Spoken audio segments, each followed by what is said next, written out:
નમસ્કાર, voice of Mahisagar news channel પર આપનું હાર્દિક સ્વાગત છે। વૃક્ષો વાવો, વરસાદ લાવો। આવો સૌ સાથે મળીને પર્યાવરણનું જતન કરીએ। આ હેતુથી બાવન ગામ માછી સમાજ વડોદરા દ્વારા વૃક્ષારોપણ કરવામાં આવ્યું। બાવન ગામ માછી સમાજ વડોદરા અને આઈટીઆઈ તરસાલીના સંયુક્ત ઉપક્રમે ગુરુપૂર્ણિમા પાવન પ્રસંગે આજ રોજ તરસાલી આઈટીઆઈ કેમ્પસમાં વૃક્ષારોપણ કરવામાં આવ્યું હતું।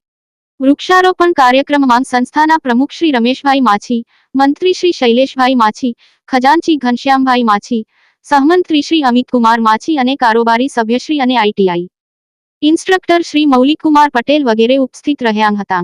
સંસ્થા દ્વારા કેમ્પસમાં ગરમાળો, ગુલમહોર, લીમડો, સરગવો, જાંબુ જેવા છોડ રોપવામાં આવ્યા હતા અને તેની જાળવણી કરવાની જવાબદારી આઈટીઆઈ ઇન્સ્ટ્રક્ટર શ્રી મૌલિકકુમાર પટેલે। આમ પર્યાવરણની જાળવણી માટે ધ્યાને રાખીને બાવન ગામ માછી સમાજ વડોદરા દ્વારા વૃક્ષારોપણ કાર્યક્રમ કરવામાં આવ્યો હતો।